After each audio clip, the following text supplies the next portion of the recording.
सभी साथियों को मेरा नमस्कार। मैं रिंकू आरिज मीणा।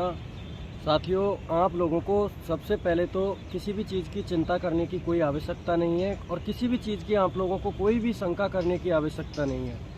आप लोगों को मैंने अगर ऐसा होता तो मैं ग्रुप में आप लोगों को जो लेटर मैं दे रहा हूँ वो लेटर नहीं डालता। और साथियों, मैं आप लोगों को एक चीज़ बता देना चाहता हूँ, जो भी होगा हम सबका एक साथ होगा और जो भी नियम कानून आएंगे वो सभी आरआरबी और जोनल रेलवेज के लिए, पीएसयू के लिए सेम आएंगे, एक जैसे आएंगे। ऐसा नहीं होगा कि किसी आरआरबी को बेनिफिट अलग दे दिया जाएगा या किसी जोन को अलग बेनिफिट दे दिया जाएगा, ऐसा बिल्कुल भी नहीं होगा। और साथियों, मैं आप लोगों को 2 या 3 दिन से हम जो काम कर रहे हैं उसका एक अपडेट वीडियो के ज़रिए दे रहा हूं, तो आप इस वीडियो को सबसे पहले तो एंड तक देखना विदाउट स्किप किए, जिससे कि आपके कोई भी डाउट आपके अंदर नहीं रहे।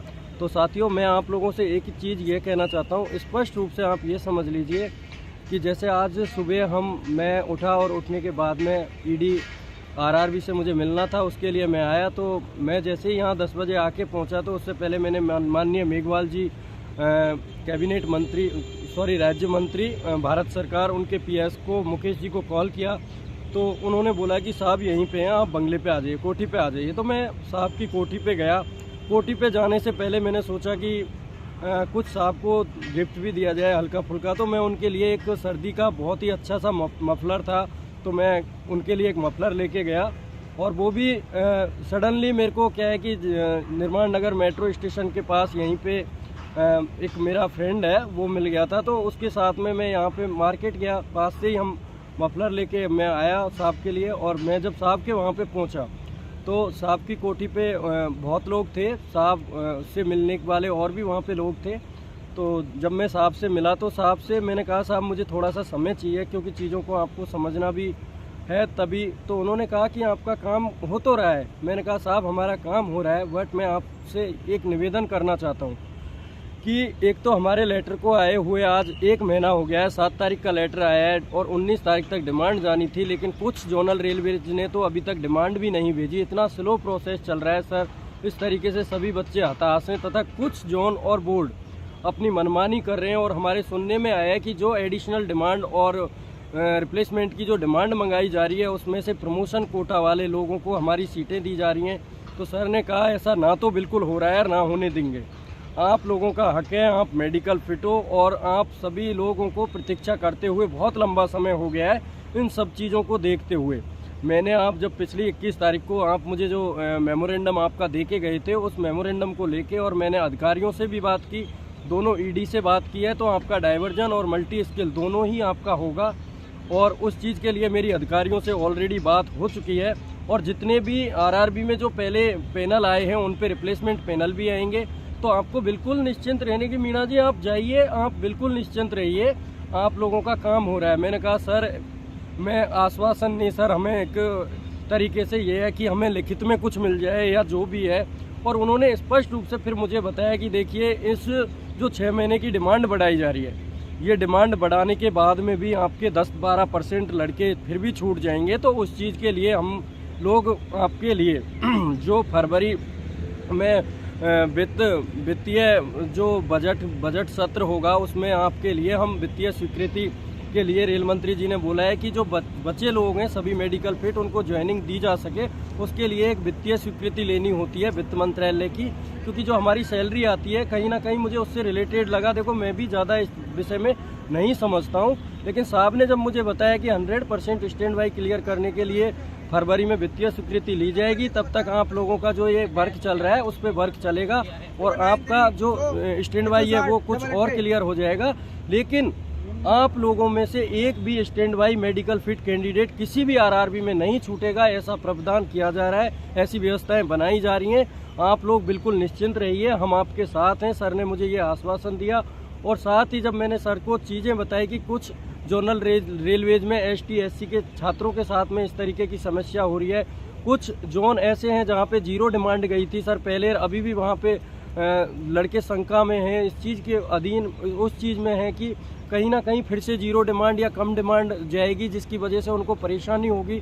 तो उन सब चीज़ों के ऊपर सर से मैंने काफ़ी देर तक विषयों पे बात की तो सर ने उसके बाद में मुझे एक चीज़ बोली कि मैंने आपका देखिए पहले रेल मंत्री जी को जो आप आवेदन दे के गए थे मिलने का, वो मैंने ऑलरेडी मेल करवा रखा है मेरे पीए से।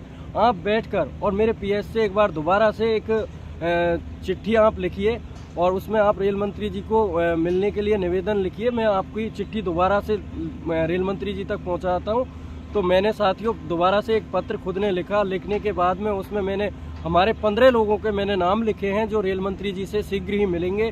साहब ने उसको मेरे सामने मार्क किया एप्लीकेशन को। मार्क करने के बाद में मैंने उनके पीएस से उसको दोबारा रेल मंत्री जी के जो पीएस हैं उनको फॉरवर्ड करवाया है और मुझे साहब ने ये आश्वासन दिया है कि आपकी अति शीघ्र रेल मंत्री जी से मुलाकात करवाई जाएगी और इस समस्याओं का जब आप उनको मेमोरेंडम दो तो उसमें अच्छे से इन सब चीज़ों को मेंशन करके आप लिखना और रेल मंत्री जी इस पे अति शीघ्र आप लोगों के लिए उचित व्यवस्था करेंगे। बिल्कुल हमारी बात दोनों जगह हो रही है, अधिकारियों से भी हो रही है, सरकार बिल्कुल आप लोगों के साथ है। हम सभी मेडिकल फिट स्टूडेंटों को नियुक्ति देंगे, ऐसा साहब ने मेरे को आश्वासन दिया है। फिर भी साथियों मैंने साहब से जब निवेदन किया कि सर मुझे ED RRB Rajiv Gandhi sir से मिलना है या विद्याधर शर्मा किसी एक सर से मुझे मिलना है, सर आप मेरे लिए कॉल करवा दीजिए। तो उन्होंने उनके पीएस से यहाँ पे फ़ोन करवाया और मैं जब मेरे साथ में 2-3 और हमारे साथी थे तो हमने फिर 12:30-1 बज गए थे इस काम में। उसके बाद में हमने खाना खाया। खाना खाने के बाद में साथियों में 1 बजे से लेकर और जस्ट अभी मैं रेल भवन से बाहर निकला हूँ, 6 बज रहे हैं और दिल्ली में बहुत ज़्यादा ठंड है। आप बिलीव नहीं करोगे 2.8 डिग्री टेम्परेचर है दिल्ली का इस टाइम में। रेल भवन से बाहर निकलते ही मेरी उंगलियां आप देख लो बिल्कुल एकदम नीली नीली पड़ गई हैं और बहुत ही ज़्यादा ठंड है। मैं जब रेल भवन से निकल रहा था तो ईडी सर नीचे आ रहे थे तो मैं उनसे मैंने आवाज़ दे के मैंने कहा सर 1 मिनट प्लीज़ रुकिए। तो सर मेरे से 2 मिनट बात करके गए। तो सर ने बोला आप कल आइए और मैं ऑफिशियली रूप से आपसे ऑफिस में ही मिलूँगा। आपके लिए कॉल आपके एमपी मनोज राजौरिया जी का भी कॉल आया हुआ है और मेघवाल जी के यहाँ से भी कॉल आया है और आप कल आइए, आप जो भी बात है अपन बैठ के करेंगे। मैंने कहा थैंक यू सर, मैं एक बार फिर कल दोबारा ईडी सर से मिलने के लिए आऊँगा। साथियों जो भी है आप लोगों को बिल्कुल घबराने की ज़रूरत नहीं है, किसी भी तरीके की कोई शंका पालने की ज़रूरत नहीं है। मेरी नज़र में सारे बोर्ड, सारे जोन और सभी जोन के सभी पोस्ट कैटेगरी के छात्र समान हैं, चाहे वो जूनियर इंजीनियर हो, टेक्नीशियन हो, पैरामेडिकल हो, सीएमए हो, सभी के हित के लिए हम काम कर रहे हैं और एक भी छात्र किसी भी बोर्ड और किसी भी जोन का नहीं छूटे। साथियों हो सकता है आप लोगों के दिल में मेरे प्रति पता नहीं किस तरीके की नफरत है या किस तरीके का भ्रम है, लेकिन मैं देखिए मैं किसी के साथ में मेरे मन में कुछ भी नहीं है। मैं यही चाहता हूं कि 100% सभी भाइयों को नियुक्ति मिले और उसी विषय में और उसी चीज़ के लिए हम आगे काम कर रहे हैं। किसी भी तरीके की आपको शंका करने की कोई आवश्यकता नहीं है। मैं आप लोगों के लिए चाहे ये ठंड कितनी भी है, कुछ भी है, क्योंकि काम हम सबका है और घर से निकलना पड़ता है।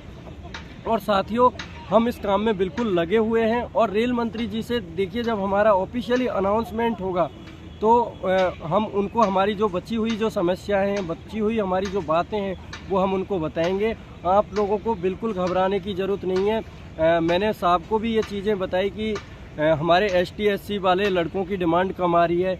दूसरी बात मैंने साहब को ये भी बताया कि कुछ जोन जैसे SWR है उसमें पहले 0 आई थी, NWR है उसमें पहले 0 आई थी, RDSO में 0 आई थी, SER जो मालदा में लगता है उसमें 0 डिमांड आई थी और DLW में 0 डिमांड आई थी। तो सर ऐसे कई सारे जोन वगैरह हैं, मैं सबका नाम देखो मुझे याद भी नहीं रहता, ऑन पेपर हाथ में लेके बात करता हूँ मैं। तो उन सब चीज़ों को मैंने सर को बताया। साथ ही मैंने स्पेशली बताया कि सर डीजल शेड का वर्किंग कम होता जा रहा है और इलेक्ट्रिफिकेशन ज़्यादा हो रहा है, तो कहीं ना कहीं जूनियर इंजीनियर और टेक्नीशियन के जो छात्र हैं 2018 में डीजल शेड का काफ़ी वर्क था, तो उस हिसाब से स्टैंड बाई में भी डीजल शेड के और या डीजल मैकेनिक ट्रेड के ITI वाले बच्चे हैं, तो सर उनके साथ तो बिल्कुल ही अन्याय हो जाएगा।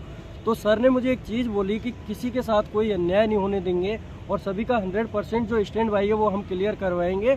आप लोग बिल्कुल निश्चिंत रहिए, हम आपके साथ हैं, सरकार आपके साथ है। तो साथियों जैसे ही देखिए मैं कल दोबारा से आऊँगा और ED सर से और विद्याधर सर दोनों से ही कल मैं मुलाकात करूँगा और जो भी अपडेट होगी कल की तो आप लोगों के लिए बता दी जाएगी। इसके अलावा साथियों आज मैं कहीं जा नहीं पाया क्योंकि यहाँ पे एक बंदसा जाता है आदमी, क्योंकि यहाँ पे जब मैं आया तो उनके PS ने ये बोला राजीव गांधी सर के ने कि यहाँ पे 2 बजे से मीटिंग चल रही है और मीटिंग रियली में खुद राजीव गांधी सर मुझे ये बता के गए कि जस्ट मैं मीटिंग से आ ही रहा हूँ और घर जा रहा हूँ। तो आप सोचिए कि देखिए कहीं ना कहीं, और मीटिंग किस चीज़ से रिलेटेड थी मैं पूछ भी नहीं सकता सर को, मैंने बस यही कहा थैंक यू सर, और मैंने अब उनको क्या बोलूँ इसके अलावा।